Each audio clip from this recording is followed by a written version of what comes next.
सामना वृत्तपत्राच्या रोखठोक सदरामध्ये आज राज्याच्या राजकारणाबाबत लोकसभा निवडणुकीबाबत मोठे गौप्यस्फोट करण्यात आले। रोखठोक सदरातील दाव्यानंतर सत्ताधारी विरोधकांमध्ये वार पलटवार सुरू झाले।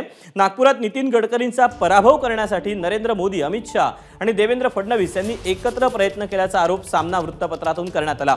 गडकरींचा पराभव करण्यासाठी फडणवीसांनी रसद पुरवल्याचा खळबळजनक दावा यावेळी करण्यात आला। सामना रोखठोकमधून करण्यात आलेल्या आरोपांवर भाजप नेत्यांकडून पलटवार करण्यात आला, तर संजय राऊतांनी केलेल्या दाव्याला महाविकास आघाडीच्या नेत्यांनी पाठिंबा दिलाय। आपण पाहूया सामन्यातील रोखठोकमधून नेमका काय दावा करण्यात आलाय।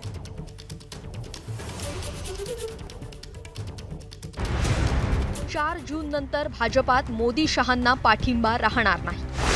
गडकरी यांचा नागपुरात पराभव व्हावा यासाठी मोदी शहा फडणवीसांनी एकत्र प्रयत्न केले। गडकरींचा पराभव होत नाही याची खात्री पटल्यावर फडणवीस हे नाईलाजाने नागपुरात प्रचारात उतरले। गडकरींच्या पराभवासाठी सर्व प्रकारची रसद फडणवीस यांनीच पुरवली हे संघाचेच लोक नागपुरात उघडपणे बोलताना दिसतात।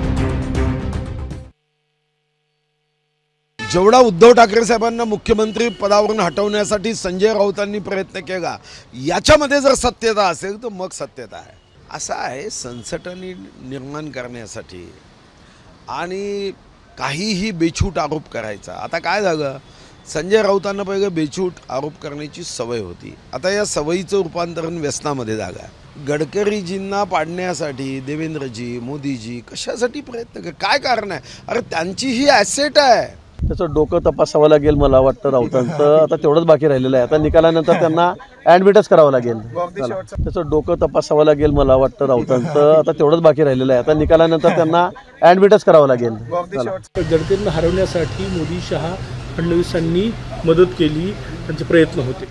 हे सगळं नागपूरला माहीत आहे, नवीन काय त्याच्यात? हे संपूर्ण नागपूरला माहीत आहे की माननीय नितीन गडकरी यांना हरवण्यासाठी ते पराजय त्यांचा झाला पाहिजे, याच्यासाठी त्यांच्याच पक्षाच्या लोकांनी काम केलं आहे। सर्व नागपूरमध्ये चर्चा आहे। जेवढे देवेंद्र फडणवीस यांचे कार्यकर्ते होते त्या कार्यकर्त्यांना जाऊन विचारा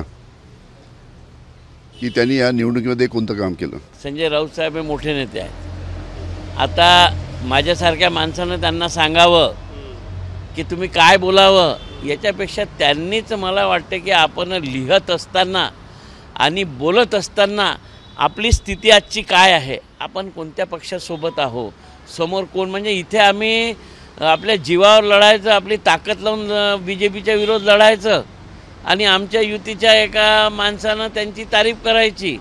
त्यांचं गडकरींविषयी जर प्रेम असेल तर त्यांनी गडकरींच्या घरी जाऊन ते प्रकट करावं। जाहीररित्या वर्तमानपत्रिकेमध्ये ते प्रकट करतील तरी मला कोणी विचारलं तर मला बोलावं लागणारच आहे। ABP माझा, उघडा डोळे बघा नीट।